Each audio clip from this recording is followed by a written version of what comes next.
And we're back. All right. So, round 2 of talking with Aeon of Dreams in the macro and micro world. And this one, we've already asked the questions, so we can literally just talk about whatever the fuck we want. Awesome. Quite literally. So, where should we even begin? Do you accept Jesus Christ as your Lord? No. I'm gonna beat the fuck out of you.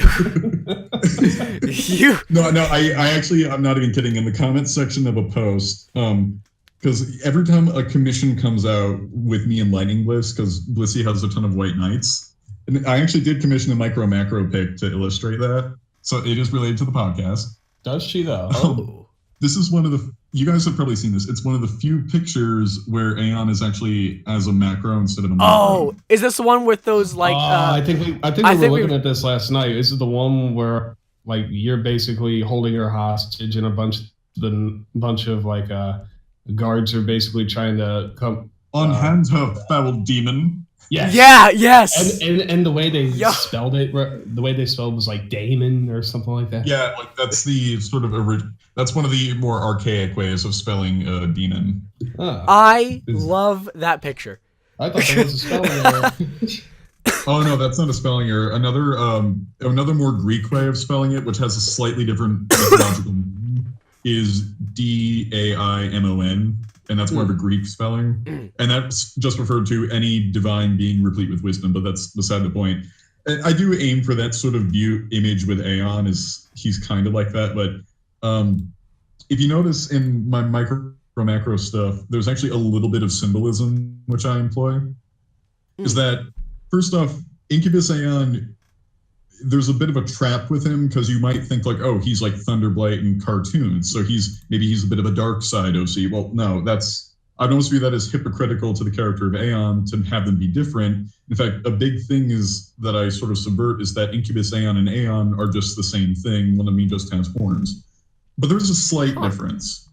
Interesting. Incubus Aeon only is somewhat more of a dominant personality than I am usually. So it's like me in a different mood, or like in a sexual context, Incubus Aeon doesn't come out unless he's in a dominant role.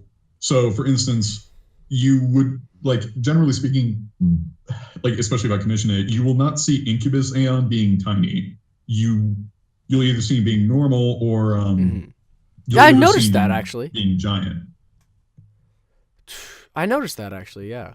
Yeah, so in this case, Incubus Aeon was appropriate because, like, to the sort of cringy white knight army who just has a problem every time me and Lightning Bliss do a collab or are in a piece of art. We decided to make a joke about that where I'm laying down in a pose, and she took the pose from an NSFW picture. I had to censor it because it's Lightning Bliss, of course. Yeah. And because I'm not a dick like that, speaking of sense, but I had to censor out. Little anyway. Blissy. She copied the pose, and I'm just sitting there, sassy face, looking down at these like really tiny white knights, going like, "Yeah, whatever." Yeah. She doesn't even care. Like, she's like totally happy being there. I love the pictures and collabs with you and Bliss just because you two work so well off each other. Like, honestly, like talking not only from like pictures and stuff like that, but from the review standpoint, your humor mixed with her humor is just perfect.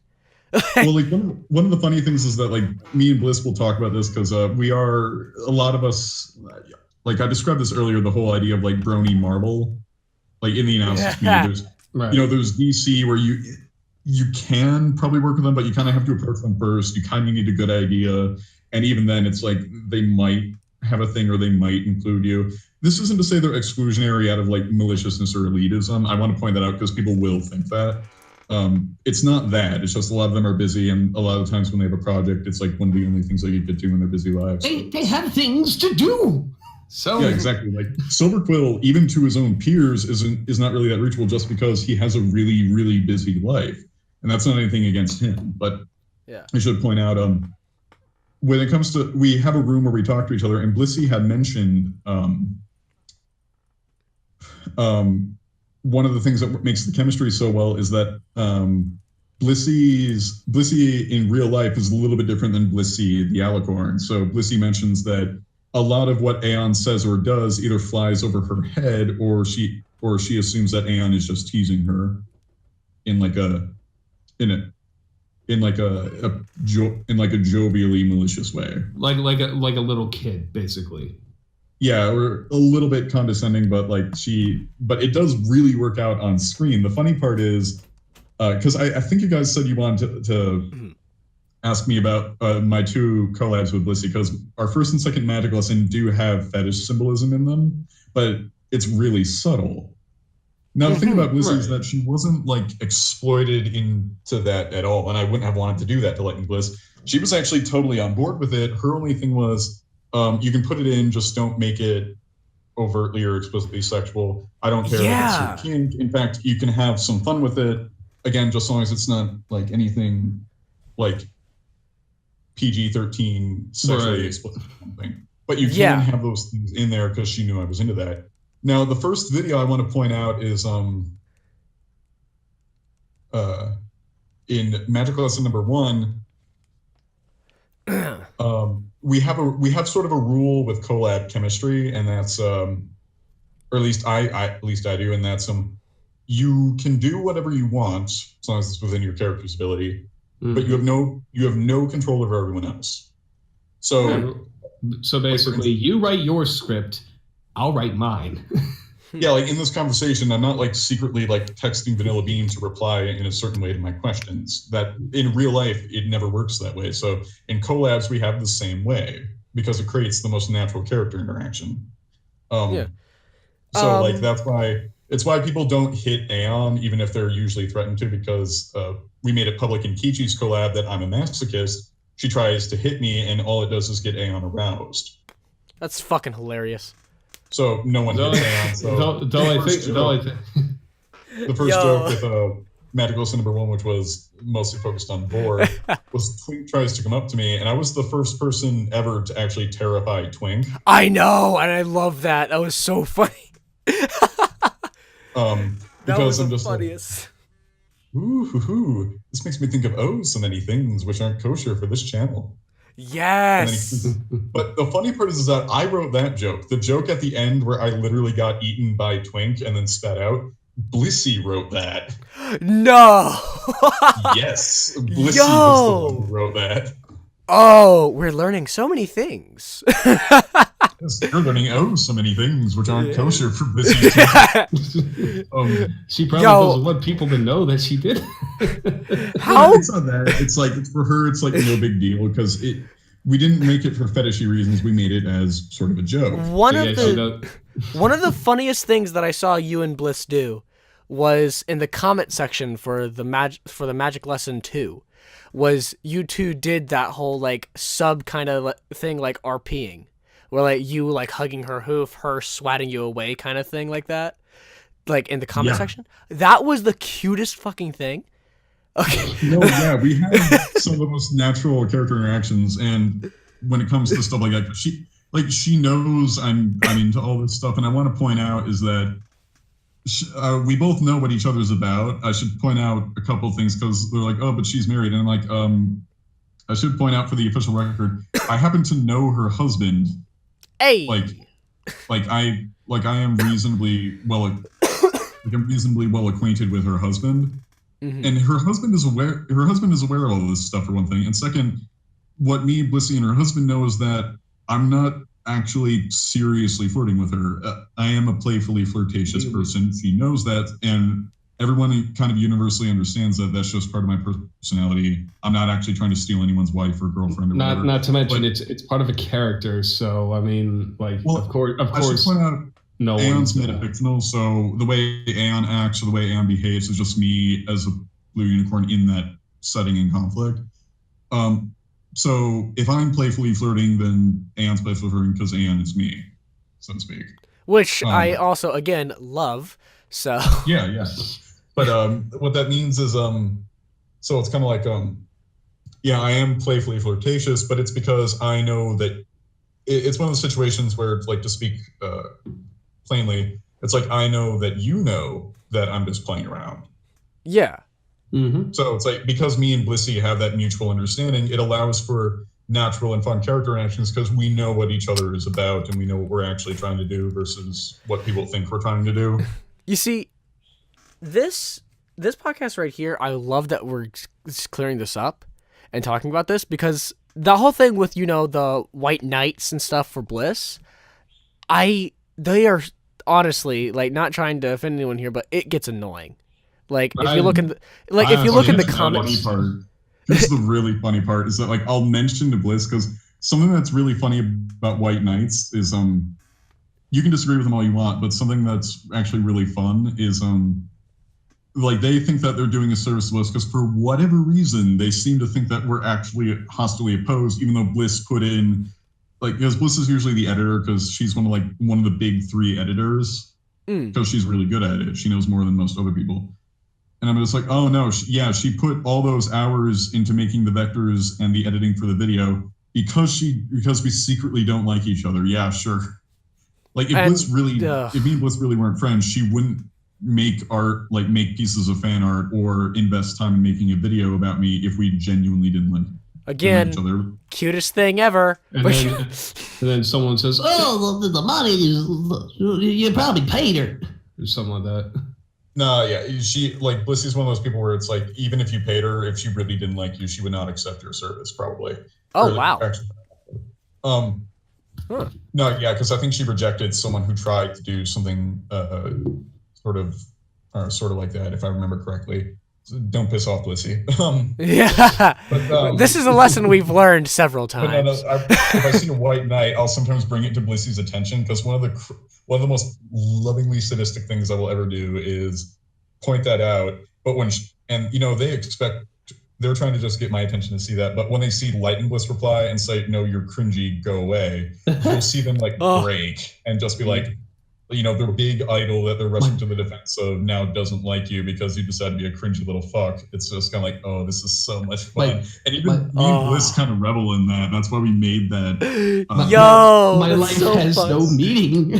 It's so fucked up, but I love it. No, it's fucked up, but it is necessary to be sick of something. Yeah, they're technically not helping when you think about it. Honestly, they're just making a already fun situation into something that doesn't need to turn into some bad thing. Oh no, but one of the people I want to point out was an uber Christian kind of guy who's listening. He's kind of into demons and stuff, and that's not cool. And then he's like, I think he may have been serious because I'm just he's just oh, repent in Jesus. It's like, go away, sinner and demon. I only believe in Jesus Christ. And then I replied with the smuggest grin, I am Jesus. and then he just got no, you're not. Stop it.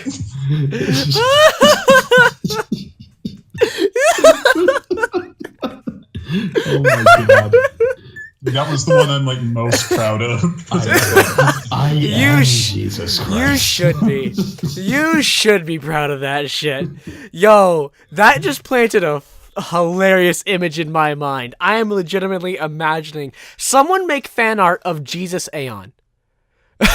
Yeah, there's a funny little thing behind that I'm technically not wrong about, is that my nickname originally was Lucifer, then it more playfully became Lucifer. Lucifer. Lucifer. But what was funny is there's something in occultism that in a lot of occultism that correlates with a ton of correlations in comparative mythology that says that Lucifer and Jesus are actually the same thing or the same entity under 2 different names. Huh. And there was just a bunch of bad labeling. So technically, I'm not wrong.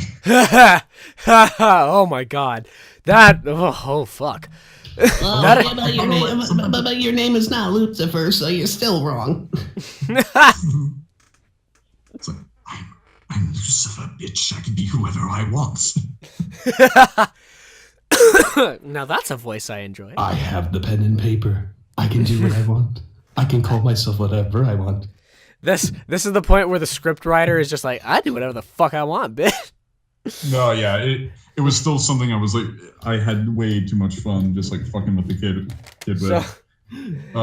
It's kind of that so this is something that I do with Cape. So I edit for I Love Kim Possible a lot. It's something sorry. I'm so very sorry for you. No. What the fuck?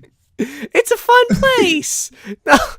Okay, deadlines are strict, but you know. Keep hyping it up. Anyways, she'll probably be listening.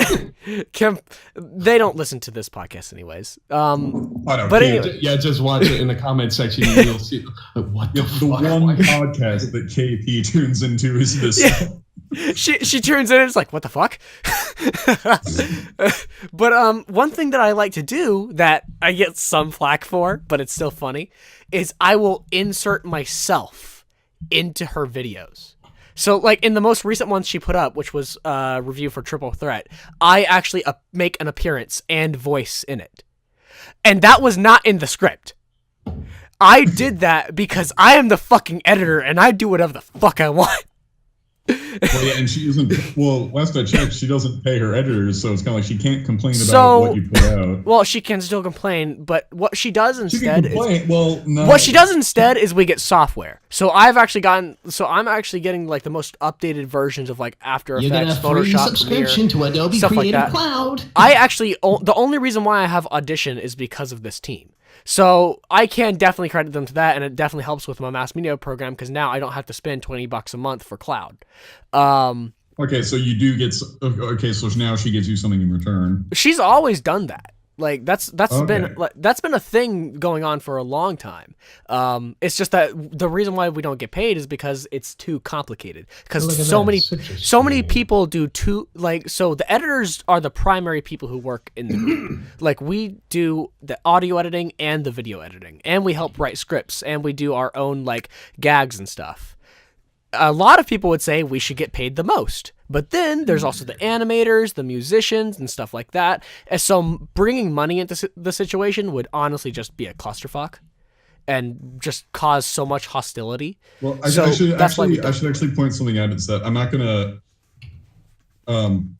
go too deep into that subject just because I've seen both ends of like drama about that, but it's also kind of like I'm not directly involved, so. Because I've never edited for Team KP. So I'm not going to go too deep into that subject, just that I've heard things going every which way. So I'm just kind of like, it's not my business. So I'm the most, I'm the most non-recognizable fucker here. I mean, who here knows who I am? aside from the people who regularly watch my videos. The 89 people, was it? It was 12, but I think it boosted up a little bit. I think it boosted up to 15. You know, this actually brings up a great point. Aeon, I'm actually catching up with you in subscribers. Oh, please. No, that doesn't surprise me at all because I really need to start making videos again. Like I haven't made a video in months. Please ride that high horse. But no, yeah, like I should point out back on the subject of videos. Because I'm certain you want to hear more about like Magic Lesson 2, because that is the most recognizable. That's the one that'll fit right on in this podcast so well. Funny enough, I actually mentioned that in an episode. It's the most directly macro thing, and on top of that, that is the most of my Magic Lessons. That is the most viewed one. Oh, whose idea? Whose idea was it to include the giant Blissey? Was it you or Bliss? I think I was the one who coined the idea, but she loved the idea because of how ironic it would be. Oh my god, yeah. See that's the thing that I like the most about yours and her interactions, especially when you're the one that goes micro and all the time. Like her character is pretty much like the thing that everyone like coins in with her character is the fact that she's short and like everyone calls her cute and all that. Here comes someone who will gladly not only shrink himself but grow her, and she'll be annoyed by it. Like kind of like the thing that annoyed her the most about, or the most in character, was just that she fucked up a spell. Like, the first time it was just she blasts Aeon and he's just like tiny in her main, and the second time. She's so big, and I'm just like, wait, what if her head is bursting into my channel? It's like, or bursting into her channel. You live in the basement. Well, actually, that would be a little bit fitting just because of the whole infernal setup. Like, Yo, going downward. that is so fitting. You got to talk to Bliss about that because that works so perfectly with the whole like demon thing. Like, but like, we just had this idea that because it's like a starry region that's just high up, we figured, okay, if she's really big, what if she just pokes her head into her own channel? And that's where we got the idea of, Aeon, I'm sorry about your roof. Yeah. You have insurance? And then it cuts up to her. Will it cover my floor? That was great. If you want to get technical, she's the one who caused the damage. So, then he comes right behind and causes more damage. At that point, the insurance company is like, "What the fuck?" Fruit Loops, and he's we have this thing that he like apparently bit my ear, and the idea is just like I'm a little bit like, oh, he's an earring now. No, he's like a little earring. No. I'm remembering that clearly. It's the funniest thing. I want someone to animate that. I want someone to make like a little GIF of like Aeon and having like Twink like dangling off his ear, biting it, and him just smiling. either that or his ear flicking. Like basically like ragdolling Twink all around. I've got this like I don't know, like a cat smile going like yaw. Yeah. For real though, your character when it's like when Aeon is actually being cute, it's the cutest thing. Like when legitimately like when he's hugging like the ears of giant mares and stuff, or like stuff like that, it's the cutest fucking thing. Right, yeah, Face Star has an image of that. Yeah, Face Star actually, I don't know what her stance on it is. I do know that she thinks it's cute enough to draw, though. Which is awesome. Face Star is just adorable. Like, I met her in person at BronyCon. She had some fan art. I couldn't accept it at the time because this was, for any of you guys who were at BronyCon, this was like the night of... I want to say it was the night of day one. I forget what day that was. It was raining outside. And I was running to the Renaissance with British Ninja because British Ninja and Emerald Comet, the UK guys, they were pretty much all staying in the Renaissance, which is actually pretty far away from the convention hall. So we borrowed, Ellie's boyfriend's name was Acharky. He's a cool guy. Borrowed his umbrella. And in the con, as we're crossing through the con hall under the overpass, his umbrella exploded, and I'm not even kidding. When we tried to reopen it. So I had to run back. I grabbed Irish John's umbrella. He was all cool about it. And then I met Face Star. She printed out some of the fan art she made. I couldn't accept it, though, because it was raining outside, so I'd essentially be, like, coming back with, like, 2 wet pieces of smudged ink as opposed to fan art. Yeah, that would suck. She's a total sweetheart in real life. You see, that's the point where you give the address, like, P.O. Box, mail this. Yeah. Meet me at such and such place, and then we'll talk later. Maybe somewhere where it's more dry. Yeah. No, like, I was in the hotel when I saw her, but I'm just kind of like, I can't accept this now. It's pouring rain outside. Ninja comes back, and then we sprint back to the other guys with, because there were some panels at night. The reason why we were going back was because, and why we didn't cut through the convention center was because Ninja and Emerald forgot their con badges, so we couldn't get it. They couldn't get into the building. Oh, we had damn! So the reason why we were on the running mission was because we kind of had to get their badges and a couple other people's badges that were in their room to get inside the convention hall. Now, referring to that whole thing of like, this is where we set up a time and stuff like that. A lot of my online friends hate giving phone numbers. Like, it's always the people that I've known for like years, like my buddy Mason, who's given me his phone number so that we can chat and stuff. I personally think that giving your phone number is the most logical thing to do if you're actually planning on meeting someone in real life. No, it is.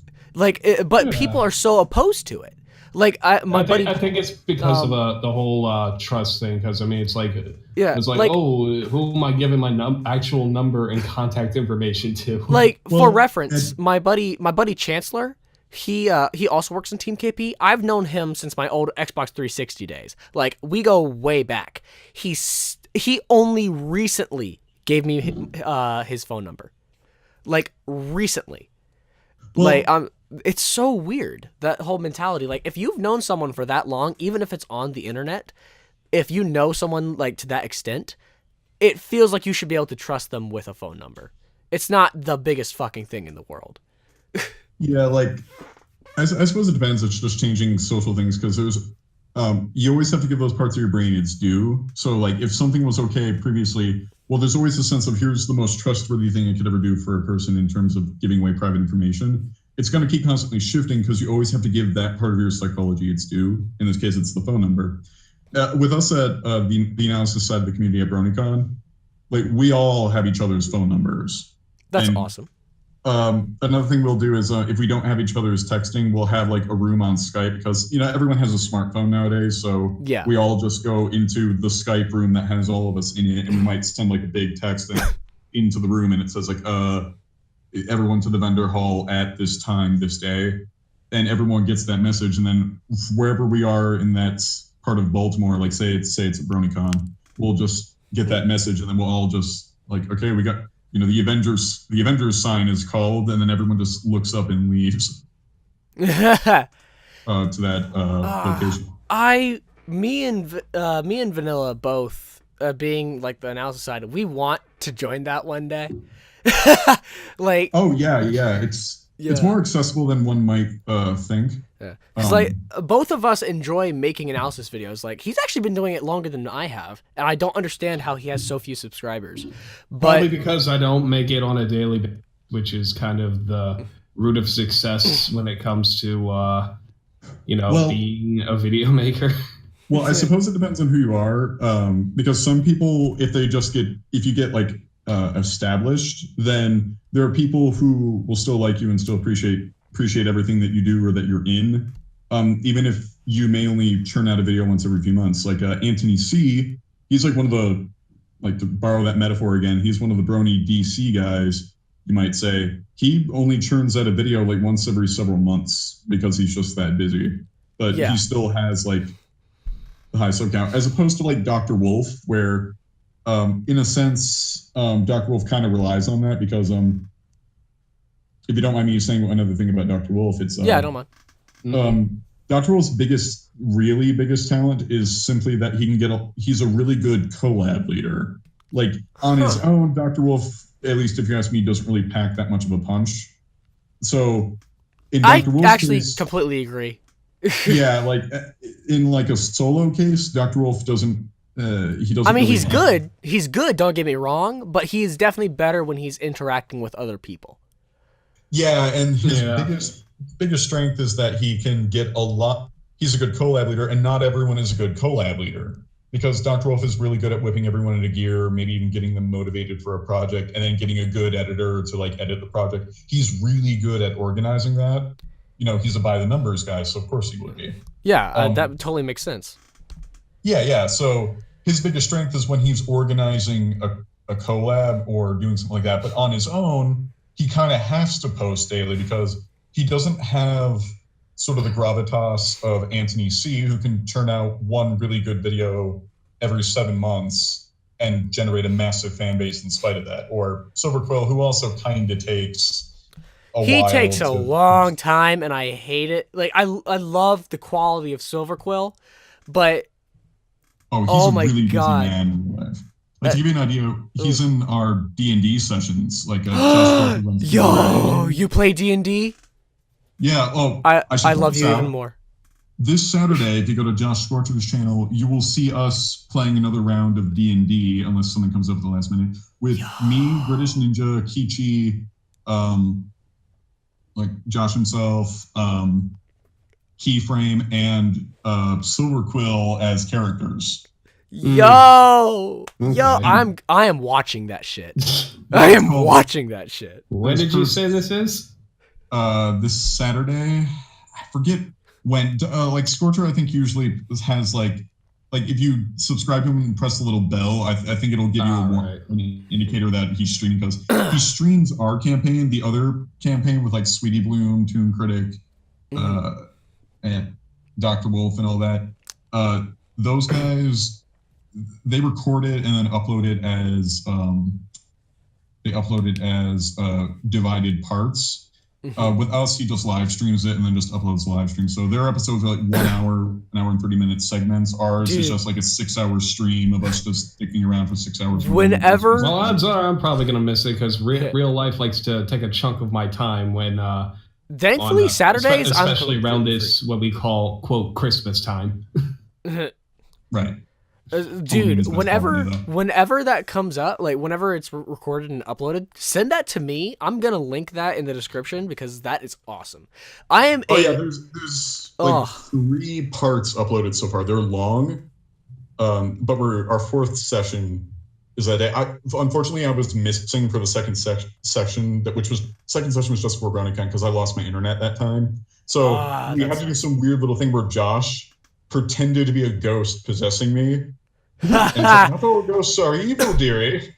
So then part 3 opened up with, "Okay, guys, I was like possessed for a while. What happened? Why is Fletcher dead? What happened?" Someone used my body as a puppet. My butt feels kind of weird now, but I feel fine now. Dude, the demon got possessed. Well, remember, I'm not a demon in D&D. Oh, I know. I get that, but as your Sona, yeah, you know, that's funny. No, yeah, like going back to an earlier thing, I do have. Oh, that's what that is. Shit. Sorry. I should point out that I live in New England, so I'm in the middle of the woods. Now I'm used to being in the middle of the woods. Like I said, I have a history of like being around supernatural shit. So seeing shit in the woods doesn't exactly faze me all that much. But still, I saw like this pillar, and I'm just wondering what the fuck that was. I found out, but yeah, it's good to know. Well, that's good to know. I live with the wildlife too, right here in Baltimore. Yeah. No, I live literally in New England or Devil's Forest, Lovecraft Country, whatever you want to call it. New Hampshire in general has a reputation of the devil reappearing many times in the woods. So I have a mixed experience with me living in Georgia and shit. I live right by the Okefenokee Swamp, and I've gone out there and shit, like even at night, which is really, you should not do that ever. Don't fucking do what I did. I'm a stupid motherfucker. But I went out to the swamp. No one's giving you labels. I went out to the swamp at night, and let me tell you, the swamp at night is the weirdest shit. Like, it is the weirdest thing. Like, so many random noises and shit. And also seeing things. Like, the swamp and the woods at night is the creepiest thing. I wish I should point out, I may have topped because, you know, New England has a reputation of being a very spiritual, supernatural place. You can pretty much taste it. There's a cemetery near me. It's not even like a 5-mile drive from where I live. This cemetery is on a crossroads, and it's surrounded by the woods. It's older than America. Like, most of the dates on the graves are like 1680 or something.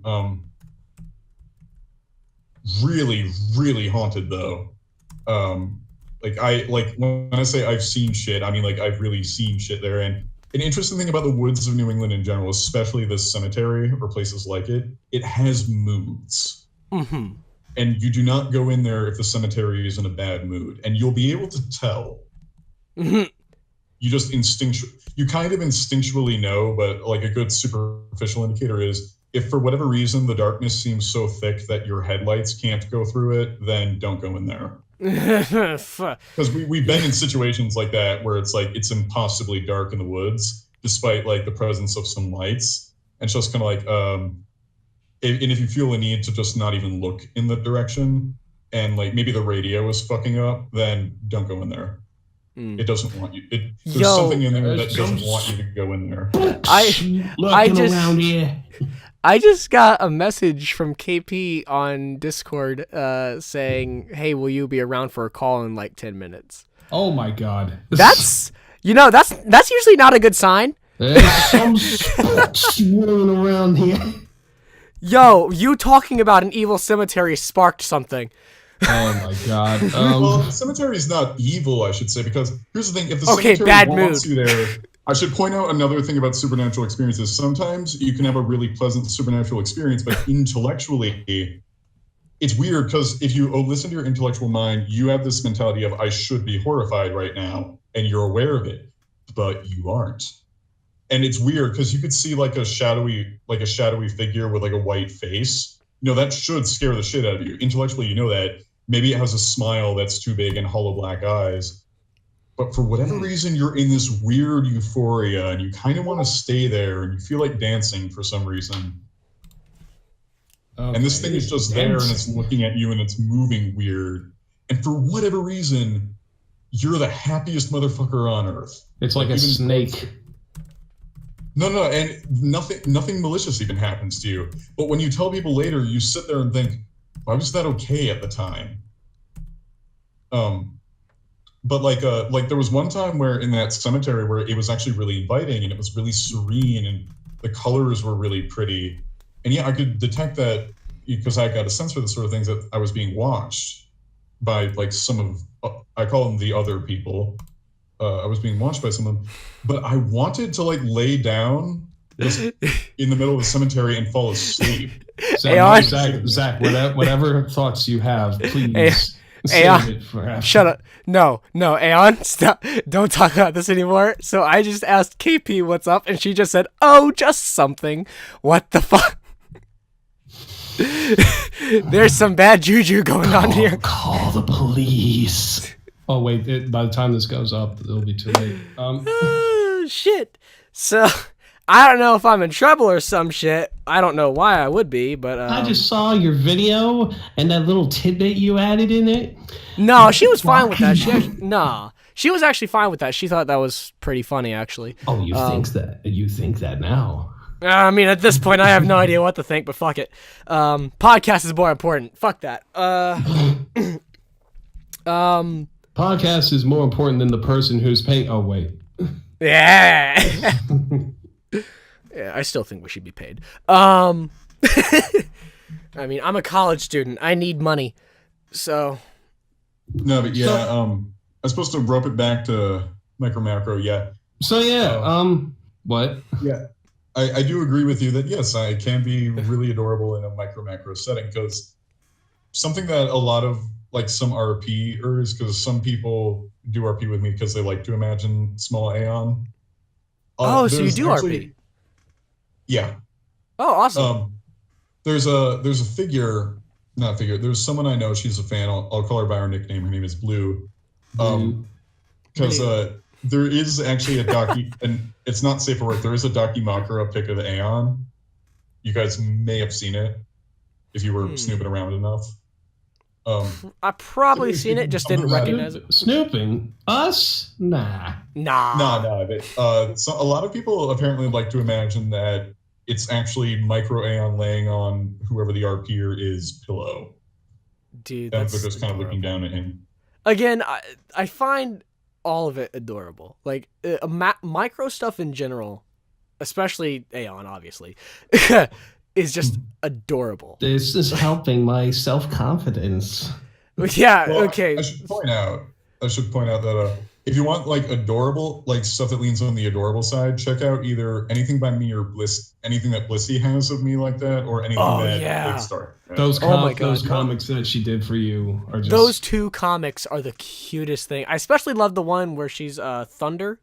Yeah, she says Thunderblight. Yeah. And she's wondering why she can't torture me. Yeah, and you're just like, ooh, nice. Oh, you really do care about me. Like that's the worst thing. It's like, haha, now you're flat, and then you just come out with your fucking tongue out. It's like, like, what? No, yeah, like to give you an idea, Blissy actually said that Blight probably would exploit that because Blight likes to torture people in a sense, somewhat in ironic, oh, this is what you're like, or this is what you have kind of sense. Dude, you would be in heaven. But I asked her, and she's like, yeah, she'd probably do that. And I was like, okay, I need to explain something about Aeon. And she's just like, oh, yeah, Blight would fall for that. Yeah. So that's kind of where that idea came from, is that Blight would think to try and, like, if she was trying to snuff out Aeon, she probably would think to do that, but she doesn't know that A, not only does he like it, and B, that won't kill him. That's the thing. The one time that I commissioned Bliss, like, I tried to keep it as like laid back as possible, like whatever her guidelines were, because I'm like, okay, immediately by default she's not gonna do NSFW, so I'm like, oh yeah, she will not NSFW. So it's like, what can I do? What can I do? So I just came up with a little joke, since my OC is like naturally bug sized. Just basically calling her out like, hey, shorty, and all that kind of shit. It's actually an adorable picture. Like, it's him like standing on a table next to a lamp, looking at Bliss, going, hey, shorty, and Bliss just going, what the fuck? No, yeah. And I did somewhat base the other comic off that, where it was like the deceptive Aeon just calling her like a little kitty. You copied off of me now? No, it isn't totally like that, because I somewhat had the idea, but I was then reminded of it when I saw your pic. So then I was just like, oh, okay, so let's do some perspective play. You see, this is fucked up. Vanilla, who's the smaller channel of the two of me and him, is like, NC and you have both said, oh yeah, we've seen your OC before. Then there's me. Well, who actually makes videos and shit. I've literally thrown thousands. I'm sure it's not, but I think it might be thousands of dollars out with commissions and all that shit. So I'm pretty sure everyone who's been in macro has seen my OC at least once or twice. I made a video about the macro and micro community. How long ago was that? That was actually 4 weeks ago. Okay, then I've been around since 2013. Fuck you. Yeah. So, link to your channel then, because I, believe it or not, I haven't seen it. Let me do that real quickie. And let me grab I'll watch it afterward, but I'll just say right now, steer clear from some of my old videos, because just like you, I look at my older content and I'm like, ugh. I actually mentioned you. Yours too. ZP yours too. Yeah, I actually mentioned you. How do I get to my channel now? Times. YouTube? I actually mentioned you several times within this video, and it's so I have a running gag on my channel where whether it be the I want to be on Brony's React videos that you'll find, or just random things where I'll shout out to bigger channels, I was basically doing the same thing with you, where I'll be like, yo, I love you, we should like totally collab and shit. Just know that's a fucking joke. Okay, I have no idea how to get. I don't have no idea how to get to my own channel now. YouTube has just completely screwed up their setup. But so there's my thing. Oh, here it is. Also, that OC on the front picture is mine. That's Violet, and she's the cutest pony I have. A lot of the videos that you're gonna see on my channel, though, are just like 6-second skits that it's like all of a sudden I'm at work or something, and I think, wait a minute, this guy. Wouldn't it be funny if this guy fell on a bed of nails and all of a sudden I cut to a Disney track or something like that? Yeah. And then I'm like, okay, I'm just gonna edit this. It's a 6-second video, okay, just to get like a cheap laugh. Most of the stuff on my channel is either reaction videos, analysis videos, some Minecraft stuff. I don't do that much more. I actually used to be called ZD Does MC. And apart from that, it's literally whatever the fuck I want. Like, I'm one of those few channels on YouTube where I don't have a set thing that I do. I'll have stuff that I do more often than others, but I literally just have an open space. I do whatever I want to as a creator, kind of thing. And everyone knows it. The one thing I will say, and I'm not blowing smoke up my ass or anything, because I mean it's a literal fact when I've done this. How often do you search shrinking on YouTube? Just to ask a question. I don't really look at videos of it. Or funny story is that if I look at like a macro like video, or fanfic, like this may seem a bit odd. Like I kind of prefer it to be pictures usually, or like short and often silent animations. Because the problem I have with macro stories is that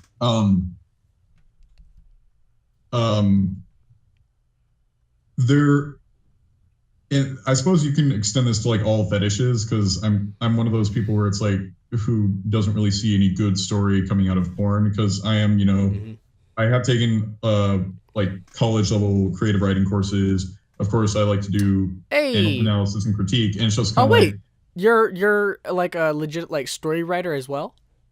Yeah, I've done legit story writing in college. My man. I need to get back into it, because I took creative writing and honors creative writing, where in the honors creative writing, your teacher is a published author, like a multi-published author. So that was really cool. That is awesome. Oh yeah. So it sucks because I'm taking the mass media program, and writing, like the actual like authentic writing stuff, does not fit within that schedule. Like I legitimately have to stick to the mass media program for a full 4 years, unless I want to stay in college for more than 4 years. That's how extensive it is. So I have no room for taking just classes that I want to. Like, yeah, like this was cool because we had to do script writing, and he talked about like the rules of script writing. Oh, well, that is actually a class that I'm gonna have at some point. Script writing. Okay, yeah, you can kind of do that. The general rule of thumb is simply like one of the biggest ones I remember was that when it comes to like TV shows, right, or just general script writing, 1 page is roughly equivalent to 1 minute on screen. Yep. And if you're not given a benchmark that says otherwise, then generally you operate on the rule that 1 page is 1 minute of screen time. You see, so that sucks for me, because I am absolutely awful with timing. So, like, whenever I'm writing shit, I don't think about, like, how long is this scene actually going to take to follow through with. I always just go for the more dramatic effect, like telling a story. In a way, I'm more of a novel writer than a screenwriter than anything, because I think of the broad spectrum, like, rather than 1 minute kind of thing. Yeah, like that's more like a novella, short story. Yeah, exactly. Like, I'm actually writing 2 books right now. Like, yeah, it's a lot of really. Publishers will tell you if you want to sign up to a publishing company, aside from like a publishing company that might agree to publish one of your books. One of my writers from my childhood, because I was into Bionicle, that was written by Greg Farstay. And Greg Farstay said, make sure you write 2 books before you approach a publisher, because if a publisher invests money in you, they want to make sure you have more than just 1 book in you. And that's why trilogies are such a big thing. Yes. At least if you write a trilogy, the publisher knows that, okay, maybe this will be big, maybe not. But at least they know you've got more than 1 book in you. Oh yeah, like the story arc that I'm going for my first book, which I want to be considered my main book, the thing that I'm known for. I have an entire like saga planned out. Like, I have such an in-depth story, but putting it on the page takes so much time. Like, with such a busy schedule and shit, it's so hard to write. So, but like, I know that I can do it. It just takes time. But like, I want to write this full like saga of books, leading on, and it constantly developing this whole universe. Like, think the Harry Potter books. It creates. I was thinking of Discworld, Terry Pratchett's Discworld. That was like he wrote like 40 books, but the books they're like different stories within Discworld, so it's not like, oh, they're well, actually, sequence, and you have to read every single book in the goddamn series, and it's like part 1 of 40. It doesn't work that way. Well, now that you mention it, my book is kind of set up in a similar style of the fact that so the entire premise of it is the fact that every single thing written down, whether it be Star Wars or some story, becomes a universe you can travel to. So that opens up a whole lot of possibilities for maybe collaborating with other authors, or just making this whole multiverse of stories. So it is that thing where like each story is going to be different, but I also have this whole overarching like main plot line, so you would kind of have to read from the first book onwards. So yeah. I mean, you can totally start anywhere. You're just going to be confused. To slightly rope it back into micro macro, I just want to point out, a thing I don't usually like about like looking up videos about it or reading about it is that I'll like it if I'm already like aroused. Yeah. But I usually like to. Sometimes I will like mute it, and there's a particular reason for that. Is that like if you're just looking to be aroused, then they're fine. But the problem I have with this, and I want to make it fairly clear here that I'm talking about pretty much every other fetish and fantasy out there, that it is included in this, but this is a podcast about micro macro, so I'm going to focus on micro macro, is fetish stories in general, or fantasy stories in general, tend to have really, if you just judge them as stories, they tend to be kind of cringy stories. Yeah. Sometimes. But so it's like, it's fine if all you want to do is get aroused, but the moment you've like climaxed, like you may as well just alt tab out unless you're looking for some comedy, because like for instance, there are a lot of stories on quite a few websites, such as like giantessworld.net is what you go to if you want like written macro stories. Yep. Like there are videos that you can find on other websites that deal with macro micro especially, but sometimes I'll listen to it with the sound off just to enjoy the visuals, or because the visuals will always be hot even post climax, but like again, the story element is kind of like the moment I'm done climaxing is when it's just like, then I go into my like sage mode critic, and I'm just kind of like, oh good god, like why? Oh my god, I'm the same way. It's Like, dialogue, so why? whenever I watch, I'm the same way. If I'm watching something on like a video for it, I mute it immediately. I cannot hear dialogue. Here's the thing though, with mine, I can't mute it because I mean, yes, I can go with the visuals, but go way back to what I was saying about the stuff that I like with macro and micro, most of it has to do, like I said, with ambience, like not just visual immersion, but yeah, not just visually, but also like the sounds that you hear as well. It doesn't have to be like dialogue or anything, but just the sound effects that go with it as well.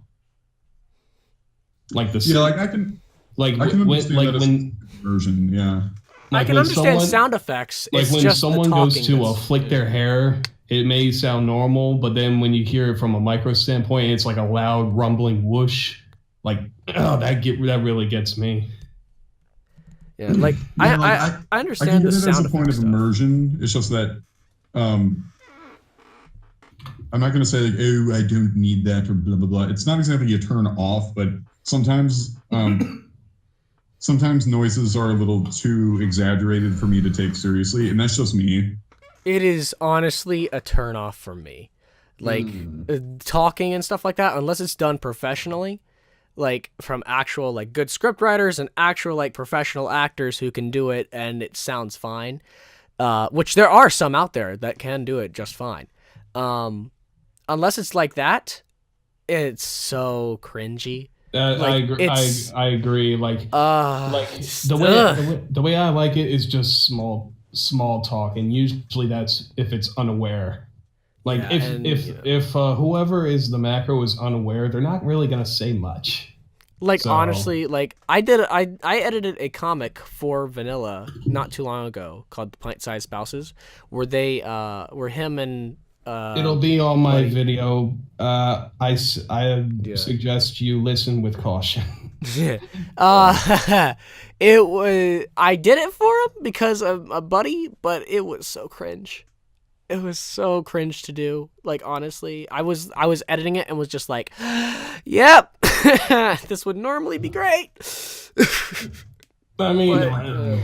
But the thing I commissioned with Violet, it's like I'm different when it comes to comics for whatever reason, because I can at least imagine the tone of voice, and when it comes to dialogue, the delivery of the tone of voice makes everything. Exactly, but like for their a master things, actor, this is what you're probably mentioning in your head. They can, a master actor or actress, they can execute any line perfectly. So even if it sounds like kind of meh, you can at least still imagine that exactly. Like a master actor or actress, like giving the lines for that voice. So with comics, it's fine. Like my biggest thing, oddly enough, when it comes to comics, and this is what I do with commissions, because a commission should revile it to do something, and it does involve my OC and her OC. oddly enough, when I'm commissioned something with someone else's OC, first off, you get permission. You always get permission. Mm-hmm. Always get permission. Thing number 2 is my biggest turn on is actually if that character is in character. So when I was setting it up with Sugar and Violet, because we're really like extremely good friends, like we're pretty close. So she knows me and I know her well enough. So I made a few guesses and I said, and I had an idea for a setup and I said, okay, is it in character because Sugary Violet's pony character is, she views it as like similar to her, but it's not her. Her persona is Emmy the goat. So that's like her as a goat. But Sugary Violet the pony is like a character that is similar to her, is owned by her, but it's not quite her.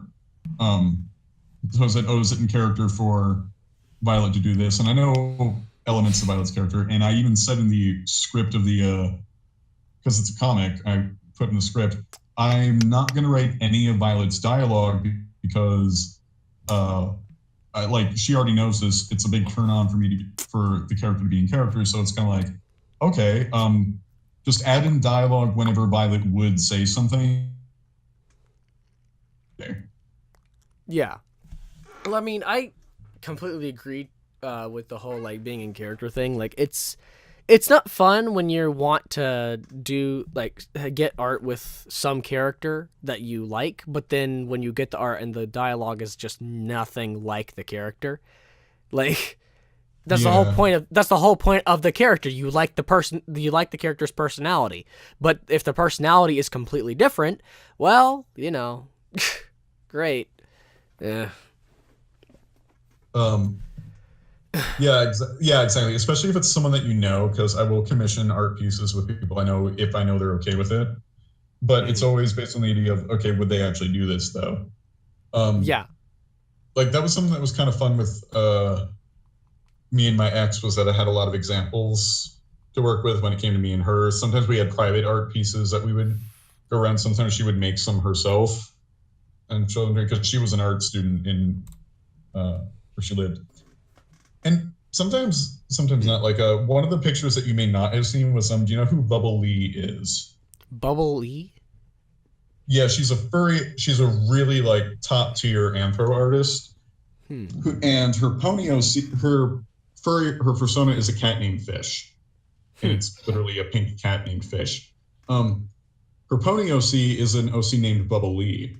And so I did once get a commission from her that involved my ex's OC and her. And it was a micro pic where Aeon was just sort of smothered in between them, kind of thing. I think that would be an interesting picture to see. That'd be I can. It's even on DeviantArt because it didn't violate DeviantArt's terms of service. Huh. Awesome. Because DeviantArt's okay with nudity just as long as there's not like explicit sex going on. Yeah. Like there's a blurry line there, but like this one had frontal nudity. It just wasn't like. Yeah. It didn't violate terms of service or something. Good. Another good thing about micro, we can get away with that shit easily.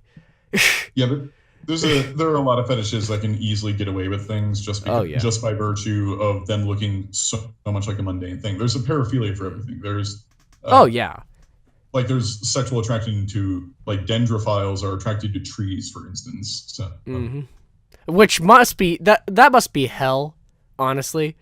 Like don't live in the forest. Do not live anywhere near trees. Or actually live in the forest because you'll blow off steam easier. Just wait till it's like late at night and no one sees you. Yeah, but then like if you live in like a heavily wooded area and you have to go to work, oh my god, could you imagine having that like? Oh my god, is that the Sasquatch? Could you having sex with Oregon? Like sitting next to a window every time you look outside? Fuck. That tree. Oh god, it's Jerry going to town with that damn tree. I want to impregnate this tree. Oh my god. I want to mix sap with semen. Oh fuck. Again, I'm very disappointed in you kids if you're still watching. Well, that's actually the perfect point to wrap that shit up. So, yeah, we've actually gone 2 hours for each episode now. Holy shit. Yeah. Wow. This was great. Plus, I need to get with KP, so you know. So, fuck. When you say get with KP, I'm just imagining that like this podcast. Like, is the podcast over now? It's not over yet. Anyways, guys, thank you for watching. Please subscribe. I would love to be a member of the ZD Army. Leave a link to open the comment section below. Also, remember to share it and fit this video. It really helped me out a lot. Also, click that bell button to get notifications whenever I upload, because YouTube's fucking stupid. Also, for those of you who've been listening, continue. Fuck. Vanilla, you bitch. All right. Make sure to check out Vanilla's channel and especially Aeon's channel. Like, guys, seriously, both of them are great. Both of them post analysis videos. Both of them do funny shit. Well, Aeon, you need to get back to it. You lazy, you know. So I'm a lazy cunt. I know that. Yeah. Anyways, guys, thank you all for watching. By the way, one more little posted trivia. What is my name? It is Van. Fuck. Hey. Anyways, guys, thanks for watching. Peace out, guys.